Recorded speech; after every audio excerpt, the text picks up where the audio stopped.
And welcome to Mecha Dragon, everybody. I am Will, and this is Bob. And today we're talking about the 5th episode of Falcon and the Winter Soldier, titled Truth. For those of you listening to the show as an audio podcast, I'd urge you to check us out on YouTube, which has become our primary platform of late. And if you are watching on YouTube and enjoy this video, please like and subscribe. So with that housekeeping out of the way, let's get to the Falcon and the Winter Soldier, Bob. So we did kind of miss our 4th episode coverage for a variety of reasons. So sorry about that to everybody. I just remember at the end of that episode thinking like, I knew that, by the end of this episode, it was going to be a sure thing that Sam was going to get his hands back on that shield. And while that wasn't actually the case at the end of that episode, it sure was at a point where there was no way he was not going to get the shield at that moment. That was, when Walker killed that dude with the shield and just went totally apeshit on him, I definitely was sitting there with my jaw hanging open thinking, holy crap, they went there. Now, I probably shouldn't be surprised, but just the way that it unfolded was so, maybe shocking isn't the right word, but like it was just kind of horrifying in a way. Do you have any quick things to say real quick about episode 4 before we get into the meat of this show? That ending, it's not like he was backed into a corner and just defended himself a little bit too vigorously. He chased the dude down in the street like a dog and executed him. Yes. Yeah. Even though he wasn't the person who actually killed Lamar. Yeah. Right? He wasn't the guy. Yeah. So that was a big moment. They've definitely gone a lot deeper with everything than I kind of expect. Or I guess maybe I expected him to like shy away from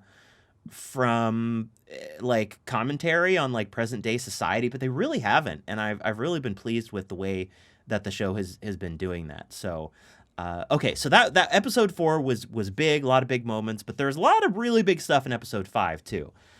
So Bob, what are your like general impressions and thoughts, and like what really struck you about this episode before we get into like some more specific stuff? In this episode, we finally see the transfer of the shield. And I don't think it surprises anyone. It's not a peaceful transfer. That Bucky and Sam had to beat his ass and take it. Like, I don't think anyone foresaw John Walker being like, oh, I messed up. Here's the shield. Oh, yeah, exactly. Go with my blessing. No, that's not how it was ever going to go down. And we said that, too. We said there's no way he just, like, hands it over. Yeah. I think what we said was the closest he's going to get to peacefully handing it over is if he's unconscious when it happens. That's basically what happened. Well, yeah. I mean, they broke his arm and left him on the ground moaning and took the shield and see ya. I mean, I actually remember saying in one of the previous episodes when we were kind of had some theories and stuff that like I felt one of the most satisfying ways that I could envision that happening would be if obviously they were both going to kind of fight him to get it back. But I thought, well, if Bucky's sort of the last person to tear it away from him and then he hands it to Sam, I thought that would be really satisfying. And that's not like exactly what happened. They kind of both pulled it off of him, at the same time. But at the end of it, when it's on there on the ground, Bucky kind of picks it up and he drops it over by Sam. And, that look on his face when he does that was very much like, don't let this shit happen again, bro. Yeah. Yeah. It's like, this time, keep it. Like, don't do this again. Yeah. And I mean, Sam, like, the shield means a lot of things to a lot of people and all that. But like when Sam picks it up after that and he's like tries to wipe the blood off, but he can't. And he like has this really emotional moment where he's overcome. And he almost is like has tears in his eyes. That was a powerful moment, because, I think this show has shown us all the ways that Sam's feelings of ambivalence maybe were were valid in all these different ways. Like, I think in that moment he realized, that the shield is such a powerful symbol and that it is kind of on him to make sure that that is honored in the right way. Does that make sense? Yeah. Um, so and of course Captain America is one of my favorite superheroes from the MCU. And I have to say, like, I did not like when I heard, way back, what was it, like 8-10 years ago or whatever, that they were making the first Captain America MCU movie, Captain America the First Avenger. I did not think that they were going to be able to pull it off and make it like a very good movie. Because I just didn't see how you take, this very sort of patriotic symbol and like turn it into a movie that doesn't get, like, I don't know, like too political, or like Captain America was just not like on, the top of my list of like superheroes that were like super awesome. Like, I don't have anything against him, but I just thought it was like in so many ways maybe too tricky to pull off cinematically, but somehow they did it, dude, right? And they made this character into a guy that is a really stand-up guy and you can admire. And frankly, I think they kind of positioned him as like the moral center of the MCU. More so than even Tony, who you could argue was kind of the main protagonist of, phases 1 through 3 of the MCU in certain ways, right?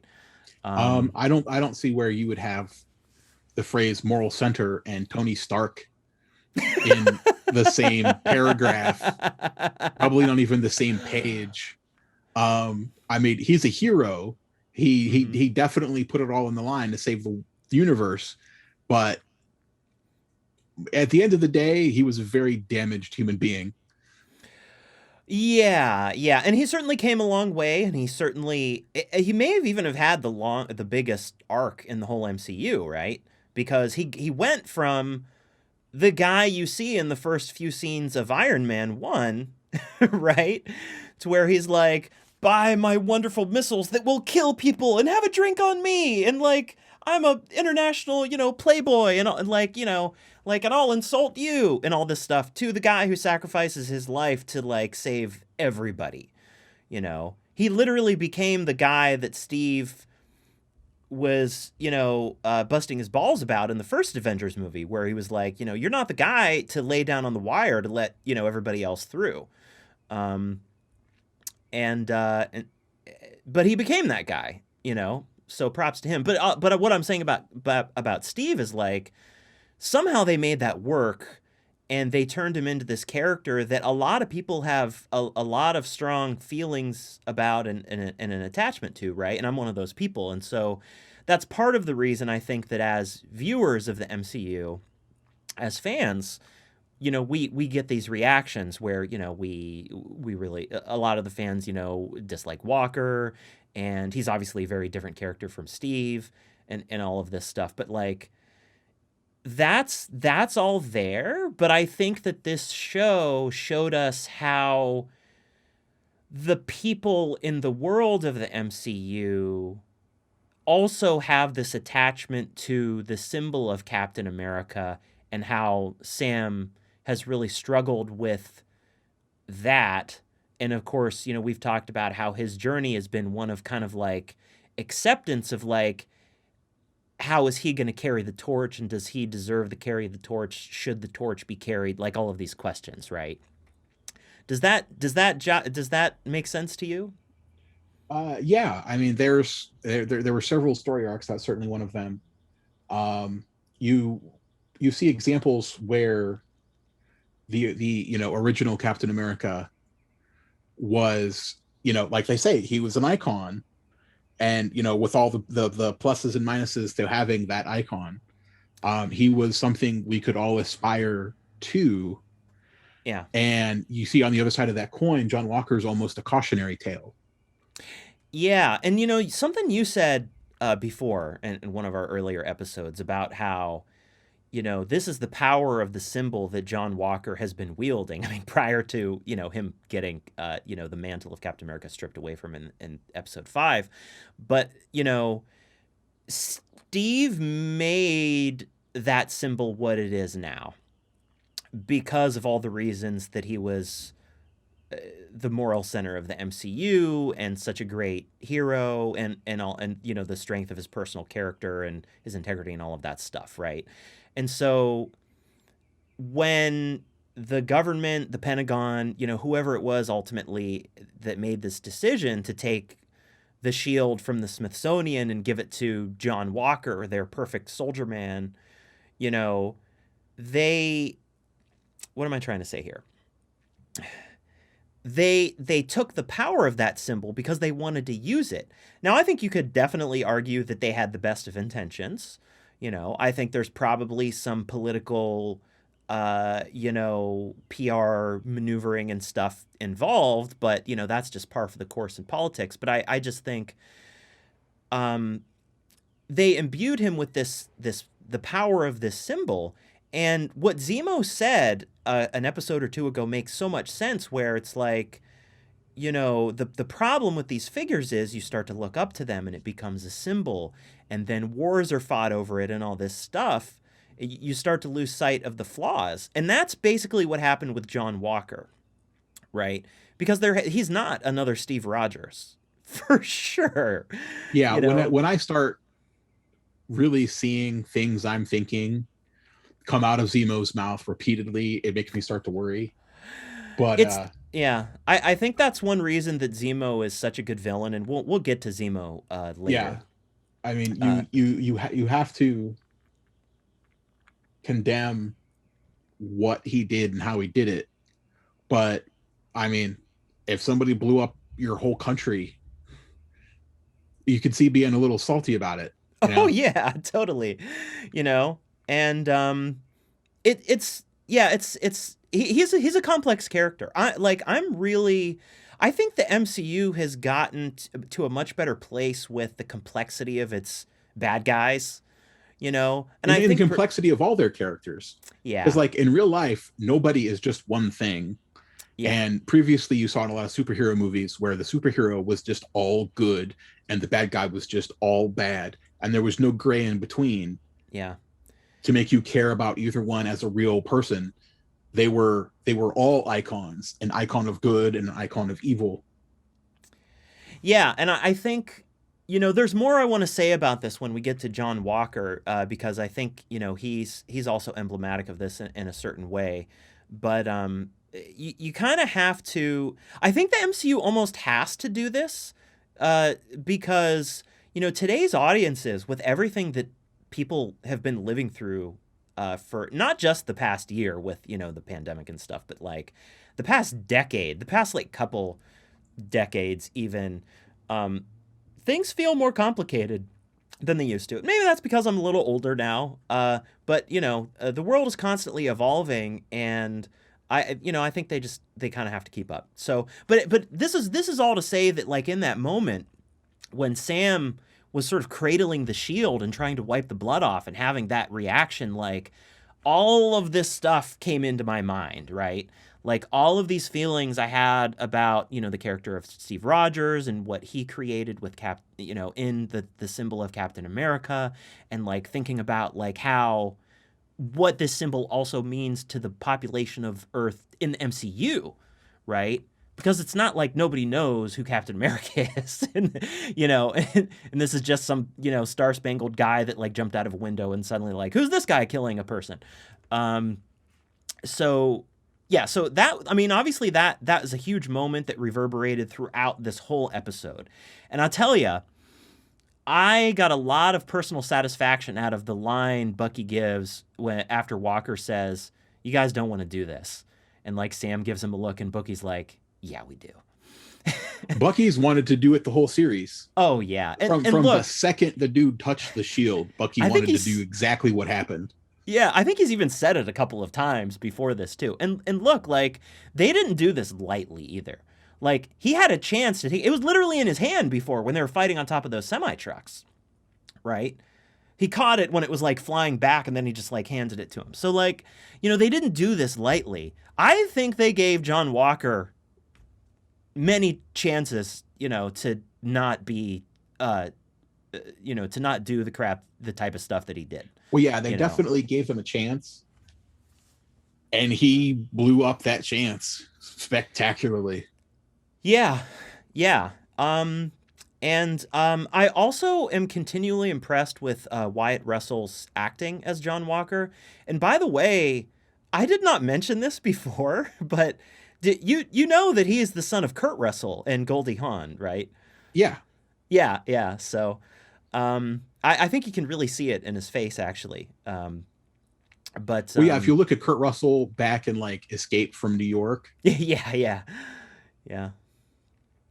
It's there. But I mean, I think that the more this show has gone on, the more that I've seen Walker as a very layered and realistic, sort. Like, he feels real as a character, because I don't think that he's evil. But he is a very damaged person who should not have been given the power that he has. I would say. Right? Yeah, there are numerous and deep flaws. Yeah. Um, So what other general things do you have to say about this episode, or like major like reaction points that you want to discuss just real quick before we get into our main topics? got nothing. Okay. Well, we do have a lot to say, more specifically about the episode in our main topics. So we can get to that. I kind of got off on a tangent there, but like, there was some serious stuff going on in this episode. There were multiple points where, I felt kind of emotional after the fight with Walker, which I found to be maybe a little bit more satisfying than I should have when they really gave We him all a did. We all pounding, did. That scene with Isaiah Bradley. Oh my God, dude. Oh my God. That was heavy. I mean, I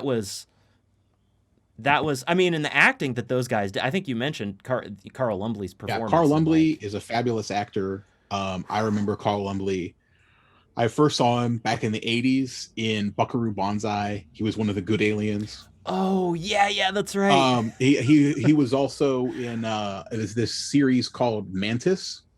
He played a paraplegic scientist who made Oh. like an exoskeleton and like was a nighttime vigilante with his technology.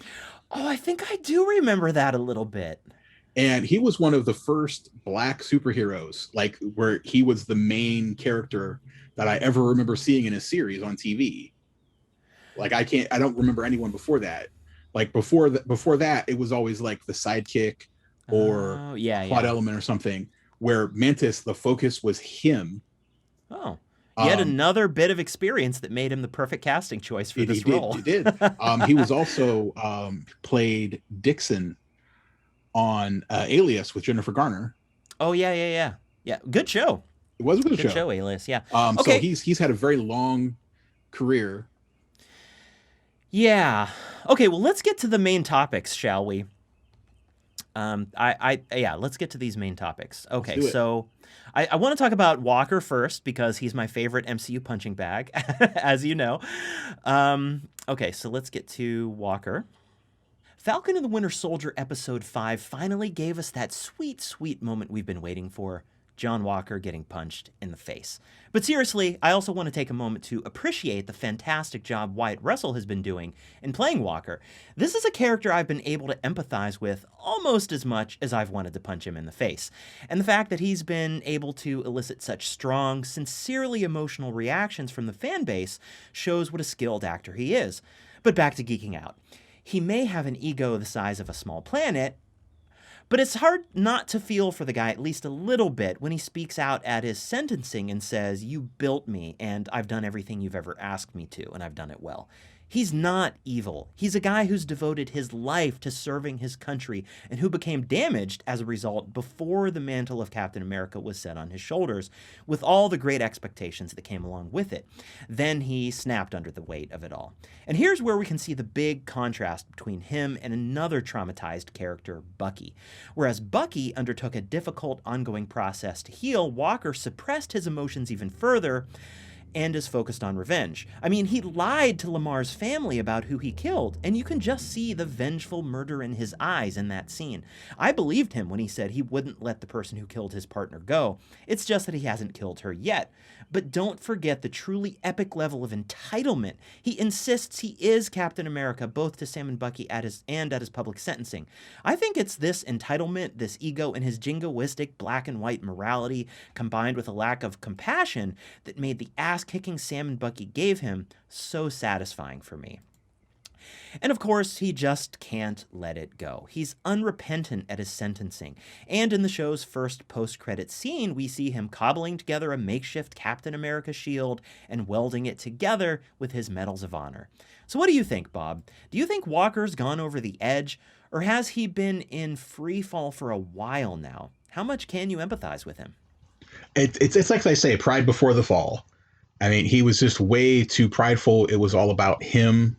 And it became pretty obvious almost from the first episode we see him as Captain America that at some point he was going to drop the ball.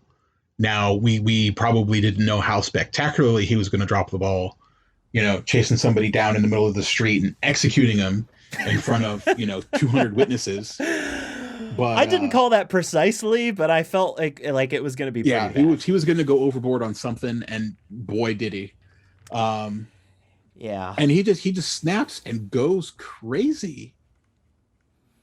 He really did, and he really does suppress everything in a way that I feel is in direct opposition to Bucky sort of trying to heal, right? I feel like this episode was in a way comparing the two, because while Bucky's trying to climb out of it and to face what he's done, Walker sort of closed his eyes, took a deep breath and pushed it all down and was like, all right, back to work.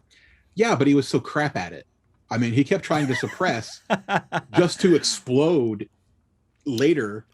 Well, that's what happens when you suppress, right? Yeah, but it seems like he would suppress and then blow up in 10 minutes. He's a pretty unstable guy. I mean, and I think that... I mean, even during his trial, you can tell, he's mad and he's trying to push it down, and his man is trying to push it down. And, the trial scene is only a few minutes long, and he can't hold it together. He had to know, in front of that kind of world stage, what he did, they were taking the shield and at least demoting him. Oh, yeah. I mean, he's definitely... he's definitely gone off the reservation, I think. But here's the other thing that struck me. I would say the second time I watched the episode, which was last night. He's very upset. And you remember he goes through that part of his outburst where he says, you built me. Everything you ever asked me to do, I did it. And I did it really well.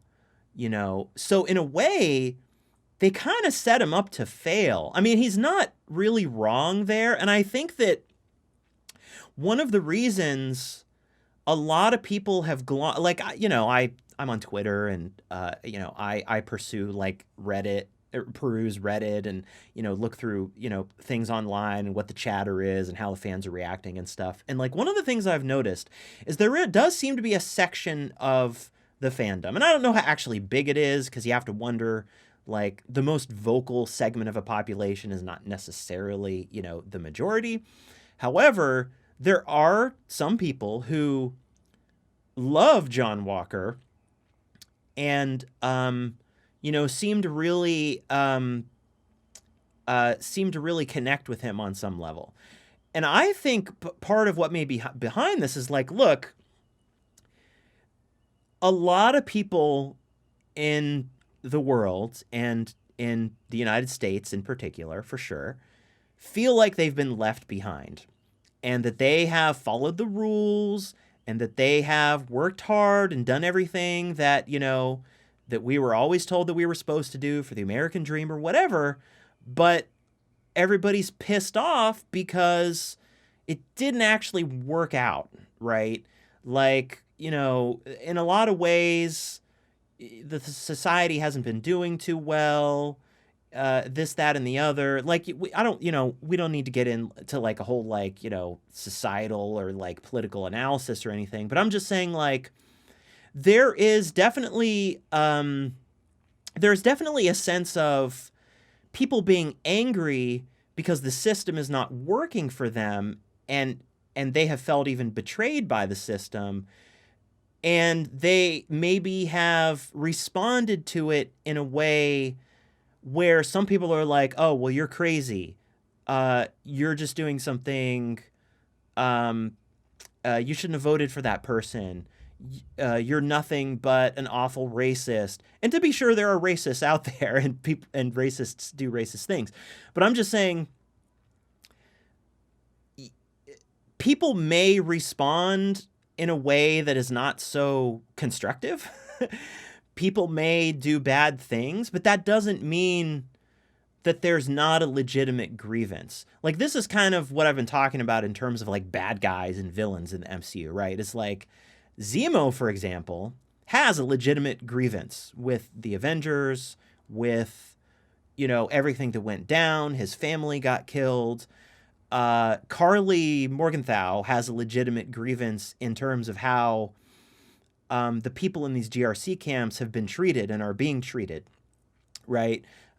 You could even say that Walker has a legitimate grievance in the sense that they kind of set him up to fail. I mean, he went through that whole speech with Lamar, right? In the previous episode, where he was like, they're sitting at that table at like a restaurant or whatever, and he asks him if he would take the serum if he had a chance, and they're talking about how, oh yeah, he got those medals to cover up the fact that it was like the worst day of his life, and they had to do some really awful stuff, basically, right?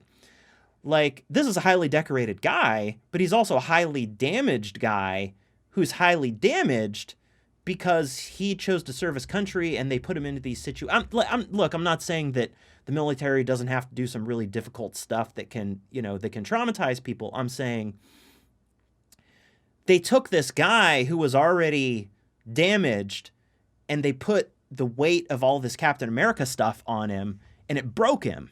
And now they're just tossing him away. And so you can understand, in a sense, how he feels betrayed by that.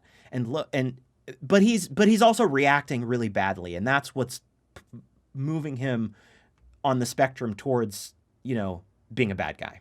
Does that make sense? Yeah. I don't want to, because like Wyatt Russell's doing an amazing job, as I said, with this character, and it's not just this black and white thing to where it's like, oh, he's evil, fuck him, or whatever. I don't know. I mean, like, look, I still want to punch him in the face. I still, don't really like him, but when I watched it again and I was watching him have that kind of like outburst, I was just thinking about how a lot of people do really feel betrayed because like the system is not working for them, and they feel like they followed the rules, and it's still not working for them. So like, what's your take on this, Bob? Well, over the last year with the pandemic, we've seen examples of a lot of ways where the system has just let everybody down. There have been some triumphs, but there's definitely been some flaws pointed out to everybody. Multiply that times the 5 years where half the population of the planet was missing, and then they suddenly come back. If the world as a whole barely held it together for the pandemic, how well are they going to hold it together for something that monumental? Really? Yeah, that's just a lot of stress just from having lived through that. Yeah, that's a really good point. So I think we're learning more about how we're in a world in MCU now, and at the time of the show, that is in a very sort of precarious, tense situation, right? And to that point, in a sense, they do kind of need Captain America again. I mean, at least America does. I mean, I'm not going to speak for like other countries or anything, but that symbol of hope and integrity that sort of Steve sort of turned it into, right? That's kind of what people need. What did they say in some of the early episodes? The world is broken and people are looking for somebody to put it back together. Yeah, they right? want somebody to rally around. Exactly. When everything's falling apart, the man with a plan is a king. That's right, with the Star-Spangled Man with a plan. But clearly Walker was not the guy to like make that happen, right? Yeah, I mean, it's not we said that from the very beginning, that he was not the man. When you measured him against the ruler of Steve Rogers, he just didn't measure up. Yeah. And look, I mean, you know, it's not like he doesn't have his supporters, but I would dare say that instead of uniting people, he has further divided people. Because now you're going to have people like, no, he's a murderer, and on the other side is like, no, he's an American hero, you know. And you like I don't think when you go to the point of someone laying on the ground passively begging for their life and you execute them, I don't see how you could label that as heroic under any circumstances. Oh, I don't see how you can either. But I've seen people tweeting that out. Well, now that's not to say that these are not trolls that are tweeting this out and saying this stuff, but I don't think all of them are trolls.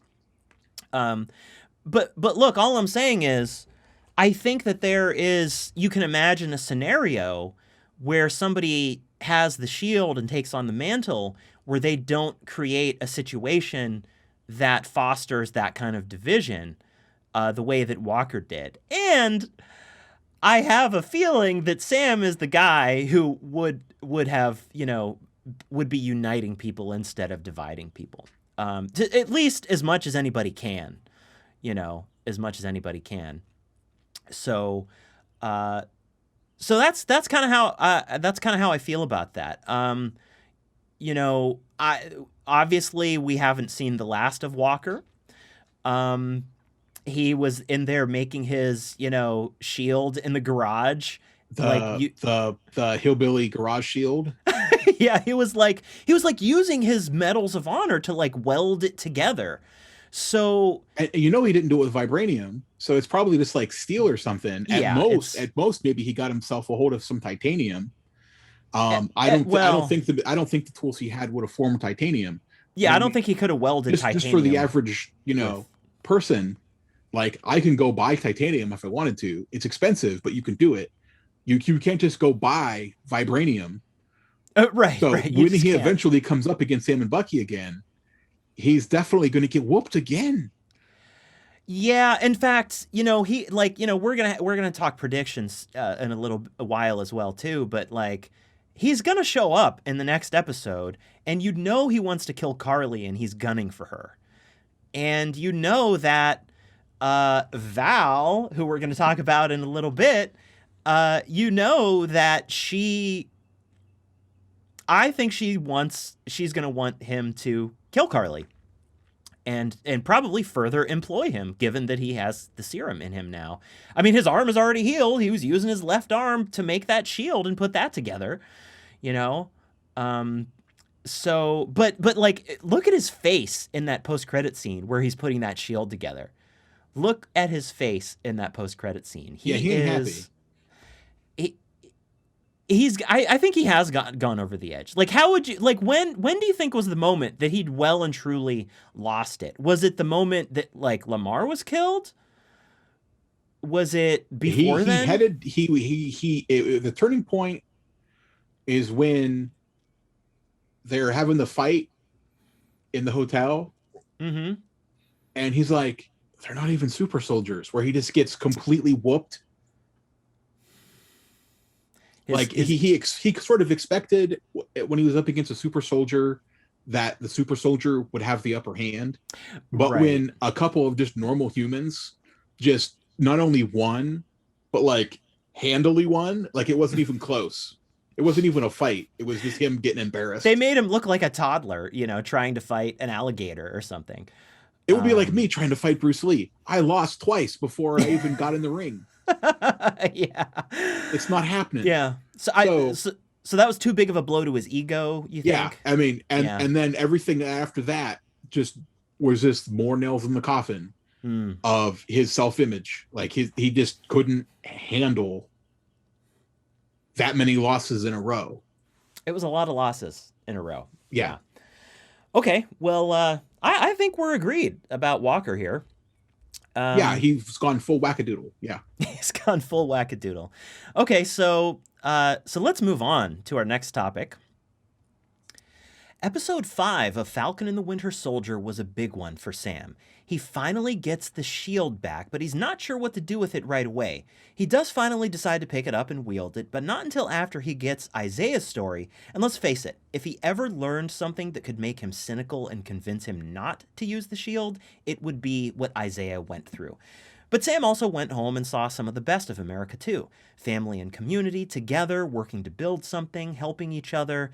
And in the end, we get the Sam Wilson shield-throwing training montage we always wanted, or at least that I always wanted.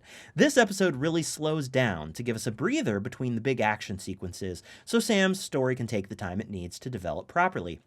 And I think it's gotten a lot of emotional mileage out of holding up a mirror to present-day society in a more direct way than a lot of genre fiction. Now, I can't pretend I'm not super excited to see the new suit of Wakanda tech that Bucky got for him, and oh, do I have a theory about what's in that case. But I think the real emotional payoff we'll get from it will be seeing a suited-up Sam finally embracing both Steve's shield and the power of the symbol it carries. Whereas Walker has been pretty clear that he feels the power and privilege of being Captain America is his due, Sam's struggle to accept his worth in carrying on that symbol's legacy really shows his humility and that he's thought long and hard about what it means to be Captain America.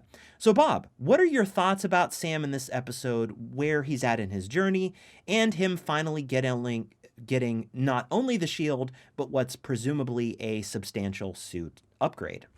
What do you think? Well, first off, you see the wings just basically get ripped apart. And, that's definitely not something the little precision screwdriver and tweezers are going to fix at the coffee shop. Talk about a symbol, right? Yeah. Symbolic thing happening. The Falcon is over now. Yank. So, and then the suit from Wakanda, well, let's just say it's not going to be the 1960s spandex from the Batman show. It's going to be some next level serious technology. Like Bucky's arm, that's, fantastical technology. And just what is in that box. Like when they fade to black and he's about to open the box and they fade to black and don't show what's in the box. It's like, come on. You're killing us here.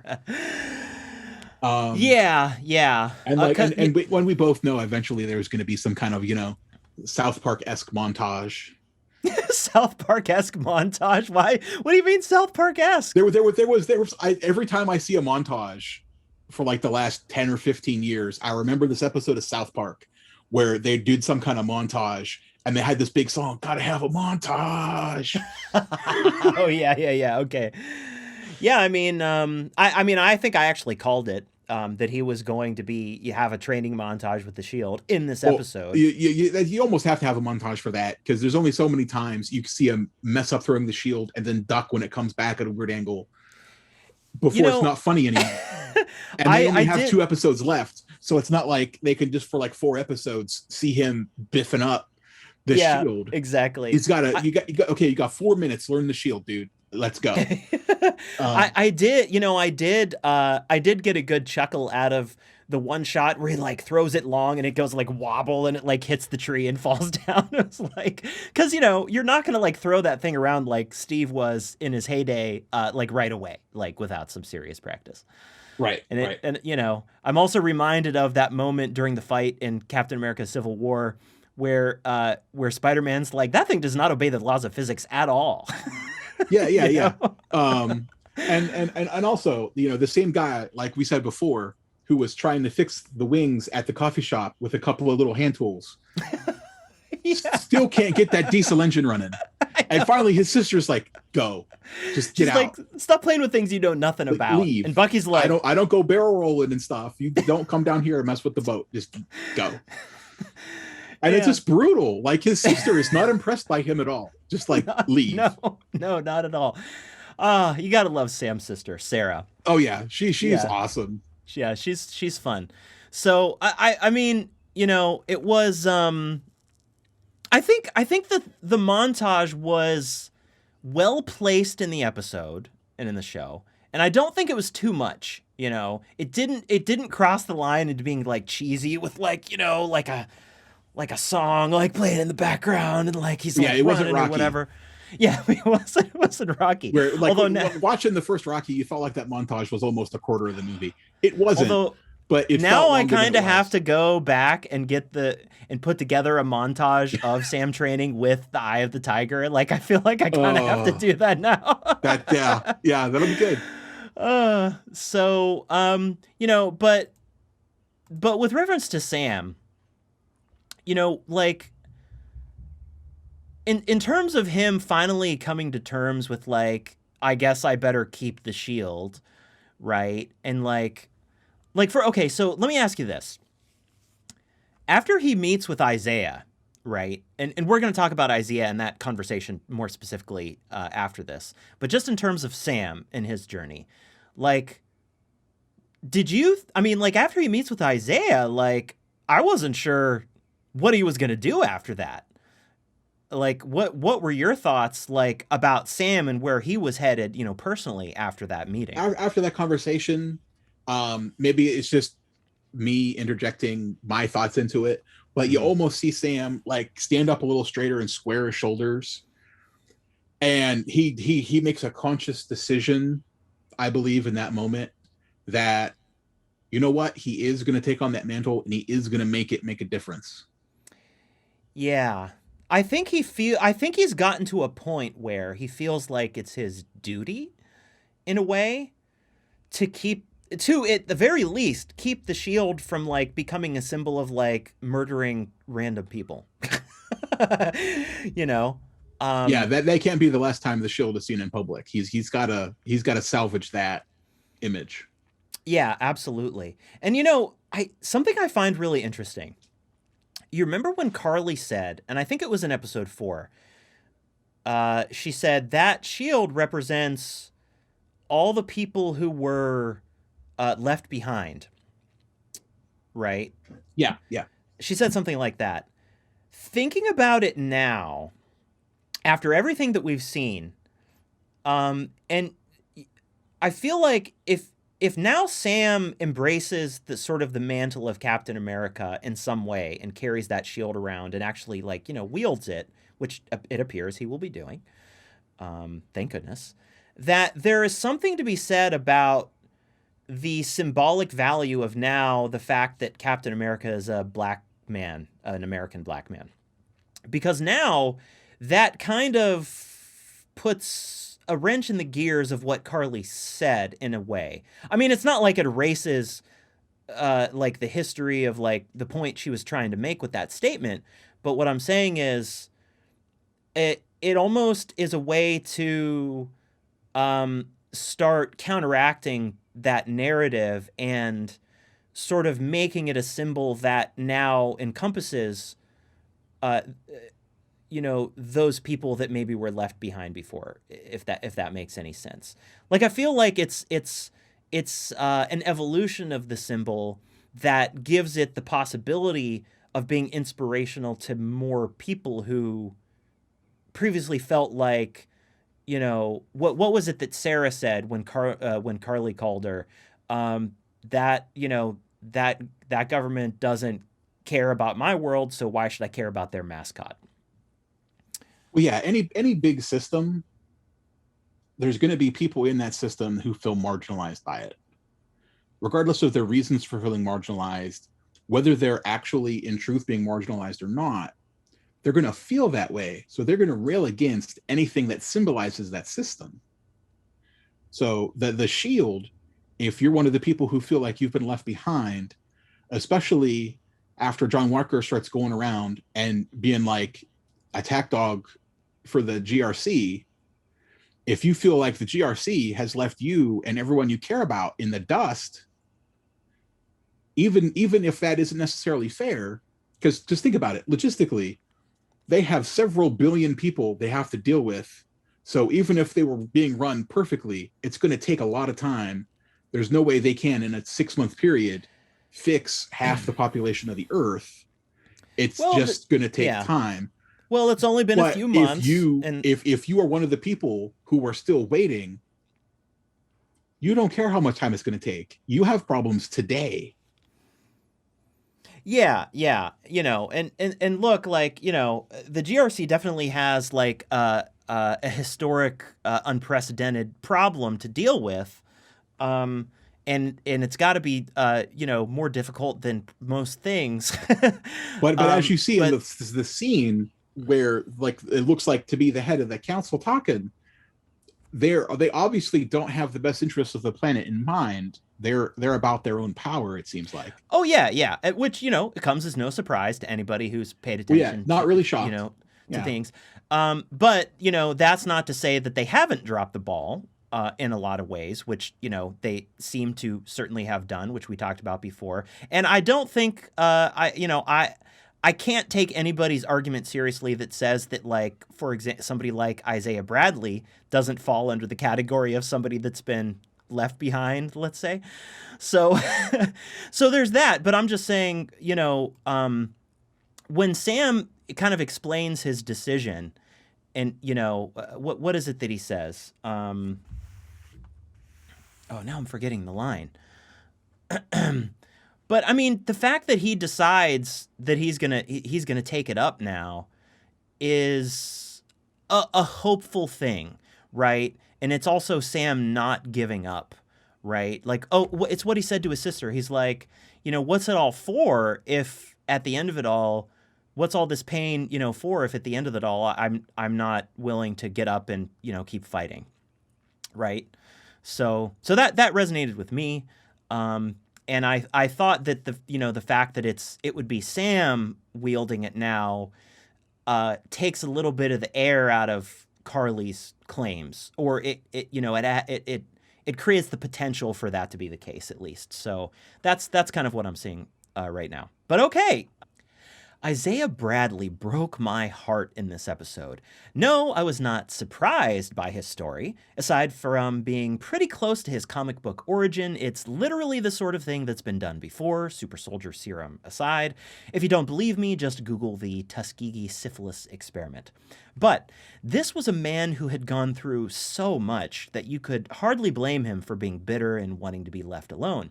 And watching his conversation with Sam in episode 5, I realized how including him in the story was a critical waypoint in Sam's journey.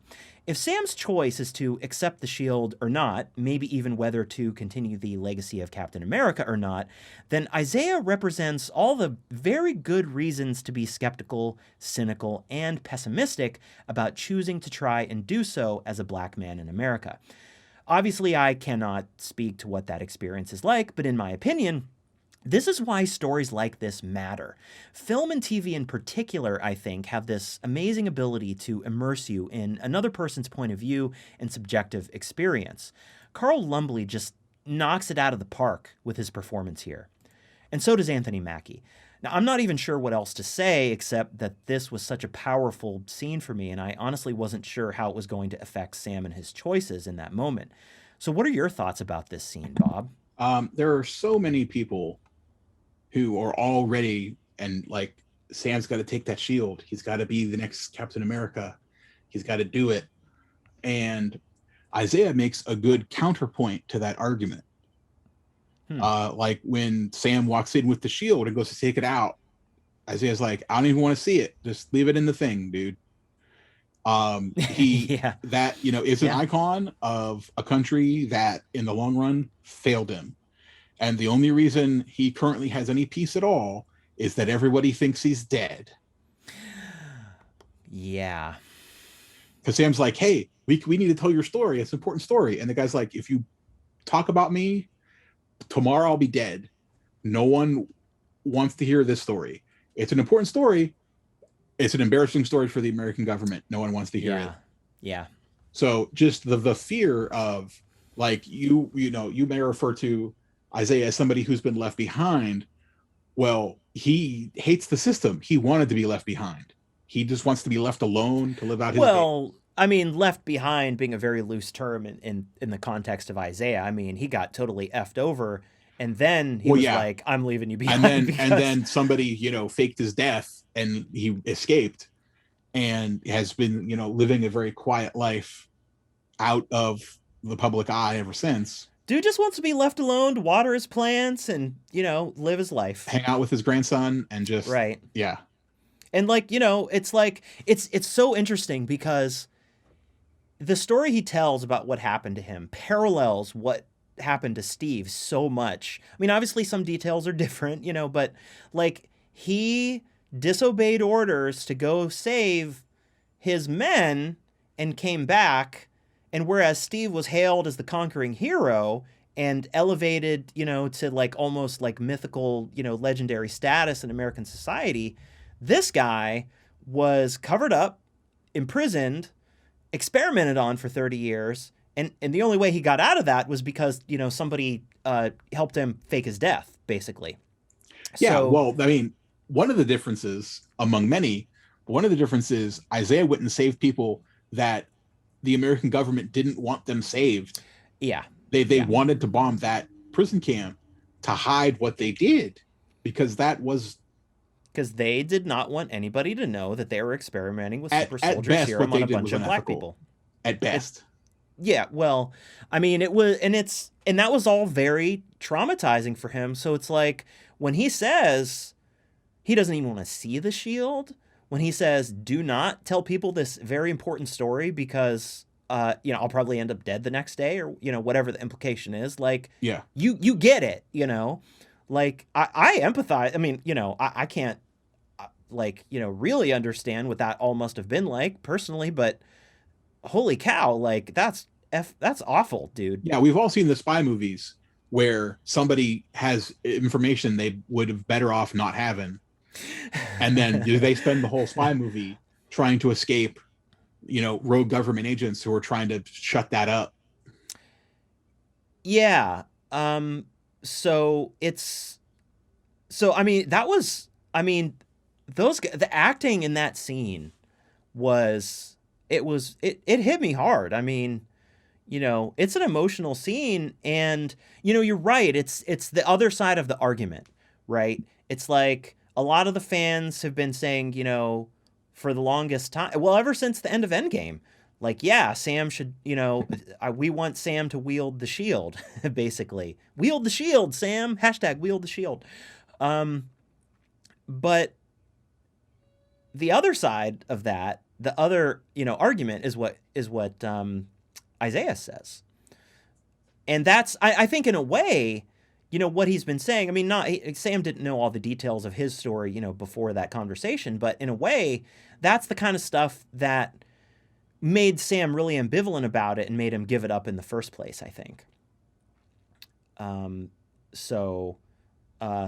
If you wonderful folks watching this have comments about this, we would love to hear what you think. Type it down in the comments or, you know, hit us up on Twitter at mechadragonshow or email us at mechadragonshow@gmail.com. So, but yeah, you have anything else to say about Isaiah and this whole scene with him, Bob? I'm just curious as to what happens to Isaiah after,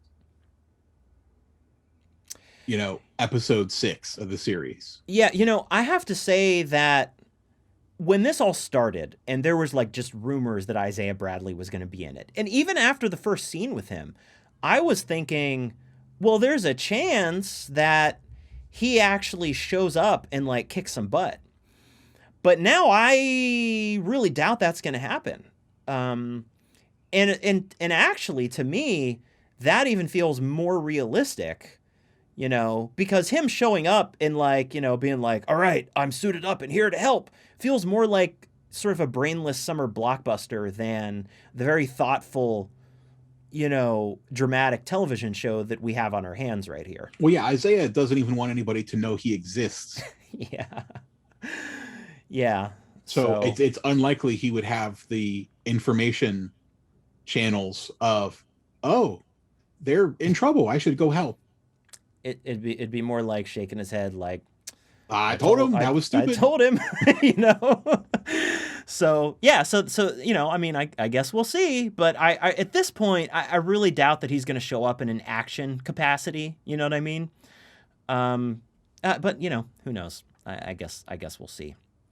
Okay, so I think we should move on to our next topic, and our next topic is going to be the bond between Sam and Bucky and their sort of developing relationship. So, Falcon and the Winter Soldier Episode 5 not only showed us Sam and Bucky growing closer as friends while fixing a boat and playing vibranium frisbee, but settled once and for all that the therapist Bucky needed all along was Sam.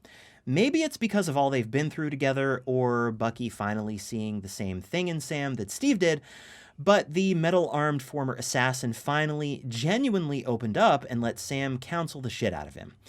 Bucky was there for Sam and his family, helping him with the boat and all, and they opened their home to him.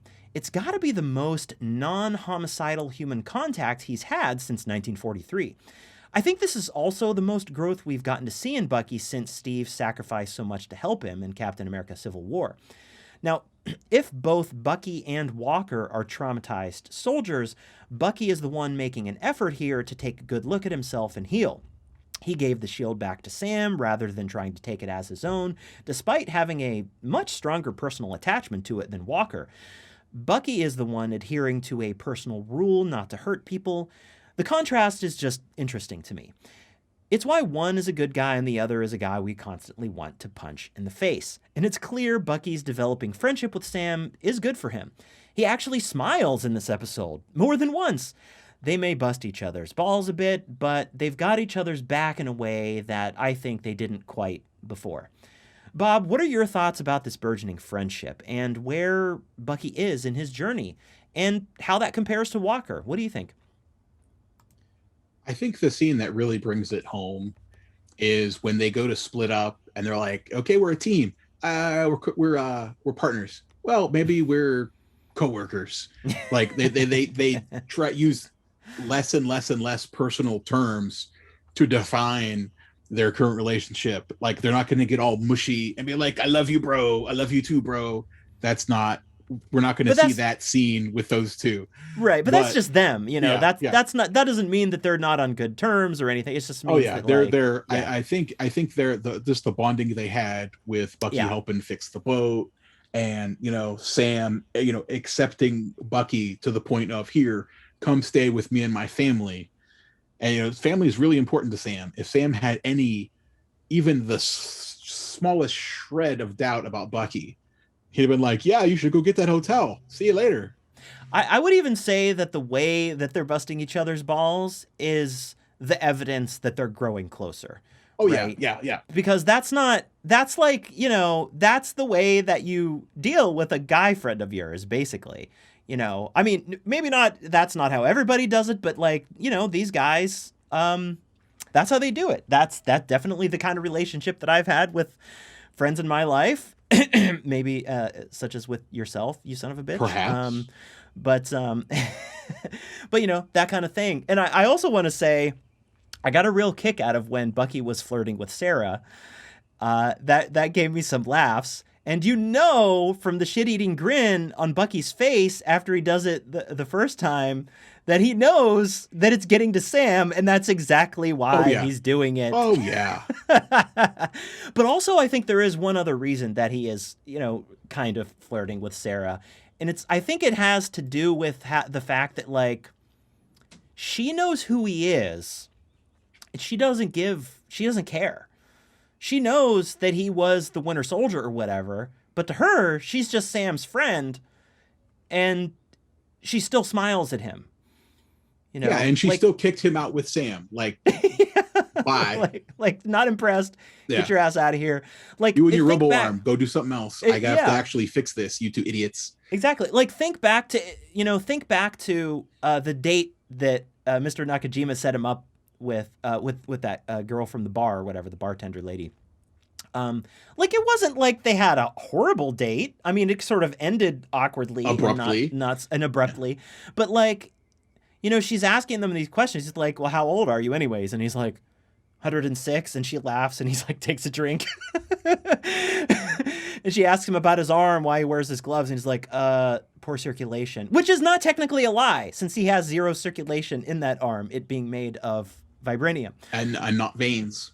Yeah. But it's like, you know that she would have had a reaction to the real full answers to those questions that would not have been strictly conducive to the date going well, right? Right. So I think that that's a deliberate contrast on the writer's part. At least I would think so. And it's also, you know, because it's like what Sam said. It's like when Bucky's like, all right, I guess I'll go get a hotel and, you know, see you later. And Sam's like, you really going to set me up like that, huh? And he's like, why don't you just sleep on my couch? And he says, it's like, look, these are some of the best people in the world. Like, they don't care if you got, you know, an extra toe or, you know, this or that or the other. It's like, you know, they understand that you're a person. And I think that that was actually big for Bucky. You know, not necessarily in that moment, it being like hugely impactful and him being like, oh, like in that moment, but he hasn't been treated that way, I don't think. And like, I think if you look back, like they showed us very little of his like apartment or wherever he was living before, but like in the moments when we do see it, and he's like watching the TV of Walker, you know, having the shield, like being introduced to Captain America, it kind of looks like he's an apartment that like doesn't even have any furniture. Yeah, it's like a one-room efficiency apartment with no furniture. Yeah, so I like, and you know, in this episode, you know, we've got this shot of him like waking up and like the kids are playing with the shield and he gets like a smile out of it. And then he like goes to the ship and he's sort of standing there as the sun rises. That's definitely symbolic. I mean, he's definitely turning this corner, right? And the stuff that he tells Sam, like particularly about admitting to the fact that he's having nightmares all the time and he's afraid that that means the Winter Soldier is, you know, still in him. Like that's exactly the stuff that he did not want to talk to Dr. What's-Her-Face about. Right. You know, because on the one hand, I think he recognizes the need to like work through these issues. But on the other hand, like she's hired by the government to go in there and, you know, probably keep tabs on him as much as it is to like counsel him. Right. And so you could understand that, you know, in a way, you know, in addition to maybe him not being ready psychologically to like get into that, is like him having some reservations about like revealing that stuff to her, I guess. Am I going too far on a limb out here on this, Bob? Like, there's definitely more of Bucky opening up now than he did with his therapist. A lot of the interactions with the therapist were basically the therapist busting his chops, like, hey, you got to do your therapy or you're going to go back to jail. Yeah. And we see Bucky just more naturally open up, especially in the scene where, you know, he's talking to Sam and it's like, hey, this is what I'm feeling. This is what's going on. This is why I busted your chops so hard when you gave up the shield. Mm-hmm. And it was real interesting what Sam told him about, like, it's like, you're not going to like, you know, feel better trying to make amends the way you've been doing. And he says, like, you've been avenging, not amending. Right? Because you have to be of service. It's not about you feeling better. It's about you making them feel better in terms of people that you wronged when you were the Winter Soldier. And I think the fact that through the course of this episode, Bucky had made himself of service and how that was good for his psychological well-being, I think it made Sam's advice resonate even more to him, right? And so I have this feeling that we're going to see him being of service to Mr. Nakajima early on, and either early on or like in the epilogue at the very end of the final episode next week. That's what I have a feeling of. But what did you get? Like, what did you get from this episode? Out of, you know, Bucky and like where he's at with his journey, because Sam is getting close, I think, at the end of this episode to, you know, completing his arc for the show. But like, what are your thoughts on like Bucky and what he's went through and where he's at? That Bucky is finally starting his journey. I think he was doing therapy because he was told to, like, do therapy or go back to the prison. Yeah. But he's finally turned a corner where he understands what he really has to do to heal. Hmm. and he finally has started to really do that.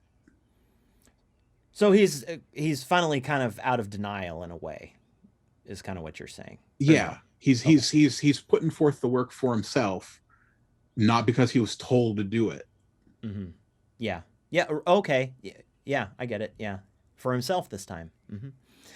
Yeah. There have been moments in the show up to this point where, like think about that scene, that flashback to when Ao was helping him out in Wakanda and she calls out the words and he has this like breakthrough where it's like doesn't turn him into the Winter Soldier anymore. That was like, oh my god, like I feel like that guy deserves an award just for like acting in that scene alone. Um, but I feel like this is kind of the most we've got from Bucky's journey so far in this particular episode. Um, and yeah, I'm looking forward to see like what this means for him in the final episode and where he goes with this and what he does with Mr. Nakajima. So, but we can talk about that more later. Okay, you have anything else to say about Bucky? Nope. All right, let's move on to the next topic. I really enjoyed the scene in episode 5 where Bucky brings the Dora Milaje to nab Zemo. It definitely shows that Bucky is serious about turning over a new leaf, though in a cheeky tit-for-tat harkening back to Zemo calling out the old activation words when Bucky came to visit him in prison, he's not above pulling the trigger of an unloaded handgun to see how Zemo reacts. That was kind of fun. Clearly, Ao still has some fondness for Bucky, and that part of the scene was great, and it is always good to see Ao.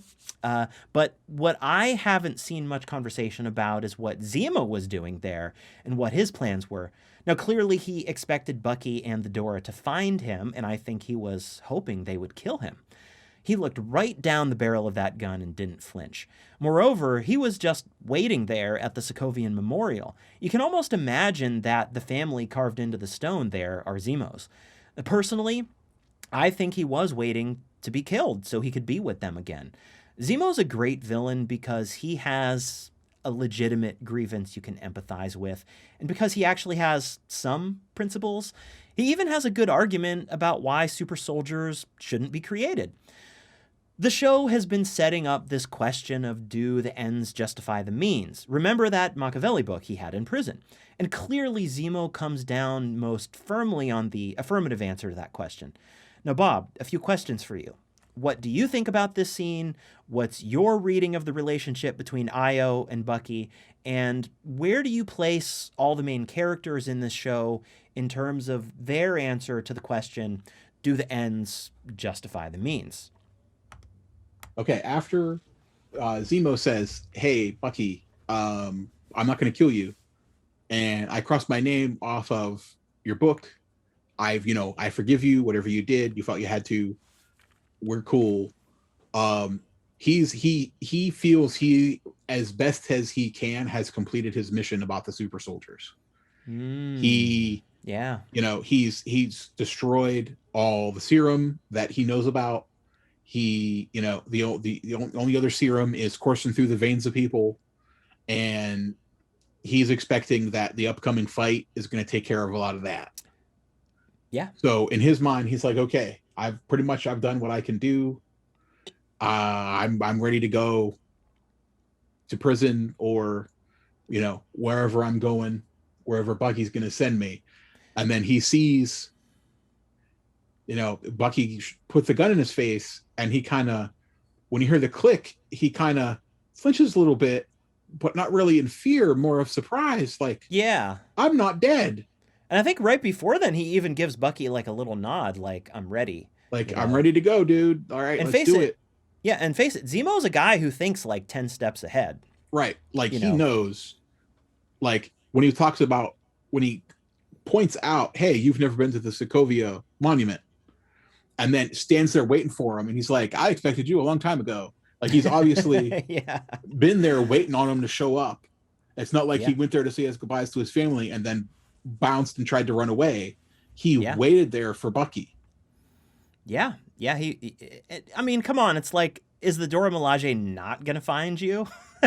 He knows that this is coming. And so, yeah, I think he is prepared for whatever is going to befall him. But I I did kind of get the impression that he wasn't opposed to them killing him in a way, or at least that he accepted. Well, he accepted that as a likely outcome. Yeah. Yeah, absolutely. So, I mean, I thought that was real interesting. And the other thing about this scene is like, so Ao at some point says, you should make yourself scarce in Wakanda for the time being, White Wolf. And he's like, fair enough. And my reading of that was because, everybody in Wakanda knows that he, helped Zemo get out or something like that, probably. Yeah. I mean, she, on a personal level, understands, like, I get it. But, that her loyalties lie with Wakanda. Oh, yeah. And Zemo's basically the most hated man in Wakanda. So yeah. while she kind of gets it and, doesn't fault Bucky for it, she can't just be cool with it. Yeah, I got the impression that she still, I think she does care about Bucky. She does, because he immediately is like, oh, and I have a favor to ask. Immediately after she says, right, dude, you're in trouble. He's like, yeah, I'm in trouble. I get it. Can you do me a favor? And she stops and listens like, okay, let's hear it. Yeah. Like, she doesn't just, flip him the bird and be like, no, dude. It's also go away. Yeah, it's also her face when she's telling him that, and the tone of her voice. I mean, just her acting in this. You get the impression that she's, it's almost like she's scolding a child. Maybe that's a bridge too far, but it's like, don't do this, but like, I still care about you, Well, it would be like me telling you off. It's like, dude, you messed up. I don't hate you because I've known you since we were 4, but you still messed up, Yeah. Yeah, because, from what we've learned in this show, it seems like she was the one sort of like training him or helping him get, to this point where he's got the brainwashing like all sorted out and like out of his system. Like, obviously Shuri did something to his brain, right? But that he still needed like some work after that. And she was there to do that work with him. And so how do you go through that whole thing and not care about that person? And didn't she say at the end of that flashback scene that she was proud of him or something like that? You were given that impression if she doesn't it was come just right out the and tone say of her voice, maybe. Yeah. But she was like, you're free. And I felt like she was, in a sense, proud of him in that moment. Or, I don't know if that's quite the right word, but like, they have a relationship where she does not hate him, Right. And so, therefore, she wasn't there to like try and take him into custody or anything. I think, like, you're right. Like, she gets it, but she's like, you screwed up. And like, and here we are. And she did that favor for him, obviously. And the other thing this made me think of, which this is why I like to watch the episode a couple times, because I different things occur to me like on the second watch through, is like, okay, so you remember in Black Panther, the kind of one of the results at the end of the plot, like at the end of that movie, was Wakanda deciding like, okay, we're going to be less cut off from the outside world, and we're actually going to start sharing some of our technology in ways that we think is appropriate, right? We're not going to be shipping weapons out to people, but like, we're going to be doing stuff, right? So to me, like, I feel like they would not have done this favor for Bucky prior to the events of Black Panther, right? But now, when T'Challa is king and he has this new policy of like, we're going to help out, our brothers and sisters around the world, not by, shipping out mass quantities of weapons and doing arms sales and like trying to foment some type of worldwide rebellion, like what's his face was going to do. But like, we're going to try and help the world. Well, I think that's kind of what they're doing with giving whatever they gave to Sam. So that's how I feel about that. It's not a big thing, but that connection just kind of occurred to me, Right. Okay. Do you have anything else to say about this scene and Zemo and the Dora? Well, they take him to, that, Marvel prison. The raft. Yeah. Yeah. That actually says to So me that they're keeping Zemo in their back pocket for possibly something yeah, down the because line. they're not like, okay, we're going to take you to stand trial and then we're going to execute you. It's like you're going to spend the rest of your days here. So you know, is that setting up, you know, the Marvel version of the Suicide Squad? What was that? The Thunderbolts or Well, something? it's interesting. You know, the raft does exist in Marvel Comics, and I don't know if that's what they actually call it, but they do keep a lot of like superpowered people there. And Yeah. so, and you know, they set this up way back in Captain America Civil War, right? Well, So yeah, I that's have where a they had Captain feeling America and everybody that when they had him one locked up. day down the line, they now have the raft as a thing where they can say, oh, by the way, we've been like just throwing all kinds of powered people in there, and now oops, something happened and it's a big problem, and now we have to have a movie or a show about how we have to fix it. Yeah, You know, I feel like that could be down the line. absolutely. And you know, and Zemo is an interesting character because he could very well be the guy who like makes the problem happen at the raft, or he could be the guy that all the super people leave behind that the heroes go to and be like, what do you know to help us get all these super powered people, and that he would help them. So that's interesting. Yeah. That, you know, that could happen either way. So, okay, let's move on to our next topic, which I think is our final topic. And I want to talk about Contessa Valentina Allegra de Fontaine. We finally got that long-awaited special cameo in Episode 5 of Falcon and the Winter Soldier. I had hoped we might get a peek at Tatiana Aslani as superhero lawyer extraordinaire pre-She-Hulk Jennifer Walters, but we didn't get that, nor was it Mephisto. Nope, we got Contessa Valentina Allegra de Fontaine, played by comedy legend Julia Louis-Dreyfus. In the comics, Val was also known as Madame Hydra, and Madame Hydra at one point ruled Madripoor. She knew about Walker, including that he had taken the serum, and she seems to want to recruit him. Now, I think it's a safe bet that she's the power broker and wants to give Johnny Boy the job he desperately wants, namely to murder the heck out of Carly and her super flag smashers. So, where does Sharon fit in? In the comics, Val also ran a group of female super spies called the Femme Force, and guess who was on the roster? You guessed it, Agent 13, none other than Sharon Carter. Chances are Sharon is working with or for Val in some capacity, even if it was mostly a matter of survival originally. Because remember, Sharon has been a fugitive for the better part of a decade at this point. Now, Bob, what was your reaction to this scene with Val? Do you think she's the mysterious power broker? And what do you think of the idea that Sharon is working for her? Well, I mean, they still haven't revealed who the power broker is yet. So, I mean, really at this point, it could be anybody. And I hope that's something that they reveal in episode 6, or I'm going to be mad. But how could they not at this point? When Val shows up, part of me in the back of my head is just remembering that dance on Seinfeld where she's. Oh yeah, yeah. You remember that? Oh yeah. Like yeah, in the back of my head, that's the first thing I saw when I saw her, and I'm like, no, that's not who she is here. No. And then when she says her name, you know, that reveal, it's like, oh, she is serious here. Yeah. She could be, you know, she could be the remnants of Hydra that they were worried about in earlier episodes.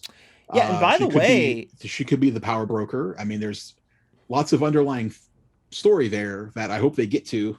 Yeah, and by the way, spoiler alert, as if we haven't already been talking massive spoilers, the rumor is she was actually originally going to appear in Black Widow as that character, but of course that movie got pushed back so much, so we're actually getting her here initially. But yeah, I mean, so I think it's a good bet that she's the power broker and that she's working with Sharon. I don't know that Sharon is obviously like pretty jaded at this point, but I don't know that she would straight up just betray Sam and, you know, like, I mean, maybe she's indirectly working against him in the sense that she's working for the power broker or something, but I don't see her, like, if she has a choice where it's like, door number 1, stab Sam in the back directly, door number 2, help Sam not die in this moment. I feel like she's going to pick door number 2 still, even. Yeah, but who knows? she could have easily just let them be overrun at the secret lab. So I mean, for her, whatever her reasons are, she's helping the fellas right now. Yeah. Yeah, I mean, I think, I feel like Sharon is still good at heart, but she's just had a rough go of it. But I mean, I guess we'll see, but I have trouble believing that Sharon will have fallen so far that she's now going to be like, yeah, I'll help you kill Sam, whatever. I don't really see that happening, but I'm pretty excited actually to see Julia Louis-Dreyfus in this, because I did not expect to see her. Yeah. That actress, I love it. I thought she was hilarious and powerful in that scene. She was saying a lot of the stuff that I think John Walker wanted to hear. And actually, I think she probably had a good point when she was saying that stuff of like, look, these guys don't really care that you murdered that guy. They're just pissed off because you created a PR problem for them, basically. Yeah, you made them look bad. I think whether she believes it or not, she was purposefully saying exactly what he wanted to hear. Oh, yeah, of course she was. She was working him. And look, if you assume that she is the power broker was trying to get some super serum so she can employ some super soldier type goons, right, for her. And now she found a guy who fits the bill. One of the few remaining super soldiers. Yeah. Yeah. Yeah. So, and if you're interviewing for a job and you go in and the boss and the guy and your prospective employer knows that you already did the thing really well that they want you to do, you're more likely to be hired. Well, he's already killed one of the flag smashers and the power broker has it out for the flag smashers, right? Yeah, definitely. So, like, why not harness that and put it on your payroll, I guess? Villain logic. So, so I see, I see her contacting Walker to be like, Carly's in New York, get your ass to New York. And, maybe that was a bad reference, but like that's how he's going to find out that she's in New York. And, it's all going to converge on like the GRC building or something, and it's going to be like Sam and Bucky versus Walker versus the Flag Smashers versus, I don't even know. But also with the idea that she's a character that makes an appearance at some point in Black Widow, like, I feel like this is a character that's going to be in the MCU now and that, might be, doing some stuff behind the scenes and we're going to get to see some more stuff. And I'm there for it because I love Julia Louis-Dreyfus. Oh, yeah, definitely. But do you have anything else to say about this, like, just little scene that we had with her character? It just brings in more question marks, and they only got one episode left. They need to start answering questions, not make them more. They do. I mean, how long is the last episode? 5 hours? I mean, they got to wrap this up. Well, I think, her character, I think that they're teeing her up for like a continuing presence in the MCU. So I wouldn't expect us to learn like everything about her by the end of this show. But this might be a good transition into our theories and predictions, of which, I don't have too many. But basically, I do think that our last major action set piece is going to be in New York, and it's going to involve this plot of the Flag Smashers to stop the GRC, right? And as we know, Sam now understands that they're in New York and they're going to be doing something there, so he's going to reach out to Bucky, so they're going to travel there. I think Val is going to tell Walker, he's going to show up with his new, whatever his new uniform is, or maybe he'll even use the old one, and his new, like, steel shield or whatever he's made it out of. Tinfoil, whatever he got. Right. And it's all going to converge, right? And it'll probably be a very public thing. And I bet you any money that the suit that the Wakandans made for Sam, whether it has wings or not, is red, white, and blue. How much you want to bet? Okay. And that he's going to make a big entrance with the shield and his new suit on, and it's going to be a big moment. I feel that is going. What do you think the odds are of that? Um, I maybe 60-40. I mean, I don't Oh, think okay. I don't think it's a done deal. Um, even Captain America at some point did not have the Star Spangled spandex, and he had a darker uniform on. Well, So true. I just think that I don't necessarily know that Sam is going to call himself Captain America, but I think that his suit is going to be red, white, and blue, and I think that like the news anchors and like the public might start calling him Captain America. But that's just what I think. Um, but yeah, I mean, I think it's going to be quite a fight, you know.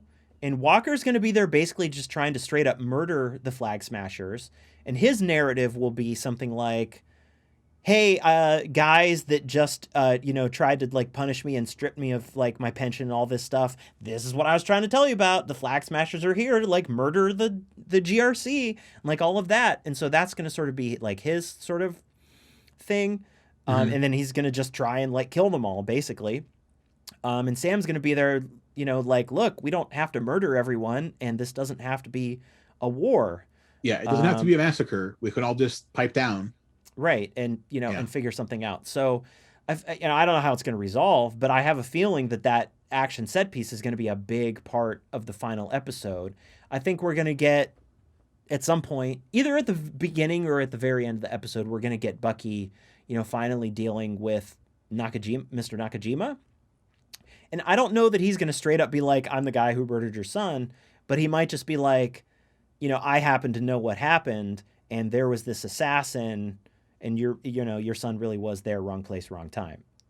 He's going to phrase it in a way that's like going to hurt the guy the least without like actually like lying to him about a bunch of stuff. Yeah, he's going to try to give him closure, I think. Yes. I think that might be a good post-credit scene. Well, that wouldn't be in a post-credit scene, I don't think, because the post-credit scenes they typically use to like tee up like the next thing. Like you remember in WandaVision, spoilers for WandaVision, the post-credit scene at the end of the show was Wanda like studying the Darkhold and like teeing up Doctor Strange in the Multiverse of Madness, essentially. Right. So I don't know exactly what it's going to be. Maybe it'll be a Loki thing. Maybe it'll be a Black Widow thing. Maybe it'll I'm not quite sure what the final thing is going to be. Or it could honestly just be whatever Sam and Bucky are into next, right? So or maybe it'll be Val. Maybe it'll be Val like contacting like another villain, or sending like John Walker into like mess up the Hulk or something. Probably not that, but maybe it'll be those characters instead. Is all I'm saying. Yeah. So, anyways, that's kind of what I got, dude. That's kind of what I got. You got any other thoughts or predictions about what we're going to see in the film? No, there's just so many question marks they left hanging everywhere that I don't even want to call it at this point. I think we're all going to be surprised. Yeah. Well, here's a question. Like, what do you think is going to happen with Carly? Because I feel like in the scene we got with her towards the end, where she's like, "Don't you know we're criminals now?" I feel like she's kind of embraced the, like, okay, I guess we're gonna have to like just kill people and do bad things. Yeah, Side of it's another herself. instance of I don't want to agree with Zemo, but I think she's gone too far. She's committed to doing things that you can't just forgive at this point. Yeah, I think that's the big remaining question, right? Is like, has she gone? Is she now irredeemable or is she redeemable? And I think that that's what Sam is going to have to decide. I think there's going to be a moment where it's like you can have Walker on this end being like, no, we must murder her. And Sam on the other side be like, no, I can talk her down, or at the very least, stop her without more bloodshed. Right. And Bucky being sort of maybe more towards Sam's end, but does Zemo have a point here, or is Sam 100% right? Like I don't think he's like leaning towards just killing her, but I think that it's more of an open question in his mind. Yeah. I think Sam will do whatever it takes to take her in alive. Yeah. I just don't know that she will allow that to happen. Yeah. Yeah. So it might come down to the line. So, again, I don't know. Okay, how about this? Over under 50% that Carly is convinced by Sam to take it down a notch and be more, be less bloody about things. I think history is going to repeat itself. Sam's going to reach her, but John Walker's going to force the issue, and she's going to end up getting killed anyway. Yeah, yeah. God, I think you're right about that. Damn you. No, I think you're probably right about that. I think probably a bunch of her buddies will die. I don't know if all of them will, but I wouldn't be surprised if all of them will, because like, how many super soldiers do we want hanging in the wind after this show is over? You know what I'm saying? Well, I mean, they could all get locked up with Zemo, which I think would be a little bit poetic for Zemo to just have to hang out with super soldiers all day. You know what? That could be likely. I think some of them will definitely get killed, probably by Walker or something like that. Mm-hmm. But you're right. I think that maybe like Carly and like one or two other ones might survive, and they just get sent to the raft. So that'd be interesting. That'd be interesting. So, and then Sam, I see at the end, if I had to guess, I think that it'll be more, like I said, I don't know that he's going to be like, I'm Captain America now, but it'll be, well, I got the shield, and I'm just not going to let Steve's legacy become what Walker was turning it into. And then the news is all like, oh, the new Captain America, whereas that's being put on him rather than him pulling a Walker and being like, don't you know who I am? Kind of a thing. Yeah. You think that's more than likely to be true, or would you say I think there's a good chance of that. Well, what's the other way you think it could go? I think that it's possible Sam might see. I mean, they've been talking a lot about icons, and Sam might see the need for a more positive icon after the disaster that was John Walker, and that he may more aggressively take on the Captain America role just to fix it. Right, just because he feels like out of necessity, like he has to repair the damage John Walker did to that legacy. Yeah. Okay.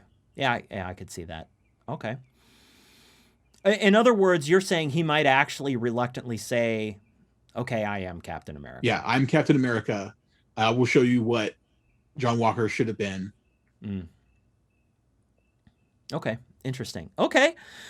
Well, I think those are our predictions and theories, folks. I can't think of another loose thread. I mean, there's Isaiah's out there, but again, I think it's probably more likely that he does not show up. I really don't. He seems to want nothing more than to be left alone. Yeah, I didn't see anything that would have like turned him around at that point.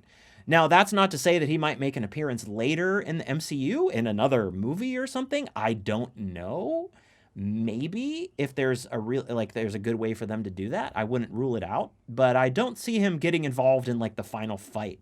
Like maybe he shows up at the very end of the episode and he's like, "Hey Sam, like, okay, not bad, something like that," or some kind of like mentorship role with Sam. Yeah, or maybe he even figures into the post-credits scene. Like probably not, but I wouldn't be surprised if we get like one more little peek at him, I guess. But I don't expect him to like show up and fight in the big battle at the end, I guess, is what I'm saying. Yeah, because you have him with Super Soldier Serum old against a bunch of, better in shape, younger people with Super Soldier Serum.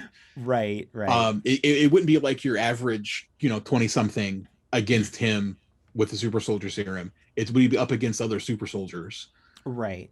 Well, I guess in that sense, you could say it sort of equalizes. So it would be sort of like maybe like a 50-year-old guy versus like a 25-year-old guy. So it's not like he doesn't have a chance in hell or anything, but like he's going to be at a slight disadvantage because of his, age kind of a thing. So not a spring chicken. Not a spring chicken, folks. So This was our episode about episode 5 of Falcon and the Winter Soldier. Thank you, everybody, for joining us. Please hit us up on social media at Mechadragon Show on Instagram and Twitter. If you want to shoot us an email, it's mechadragonshow@gmail.com. And please let us know what you think about all of this down in the comments here on YouTube. We would really like to hear what you have to say. If you think we're wrong about something, let us know. If you think we're right about something, let us know. We just want to see what your theories are and what you think about the show. So it'd be great to have a little community of people talking about this, which obviously we love to nerd out and do quite a bit. So thanks again, everybody. This is Will signing off.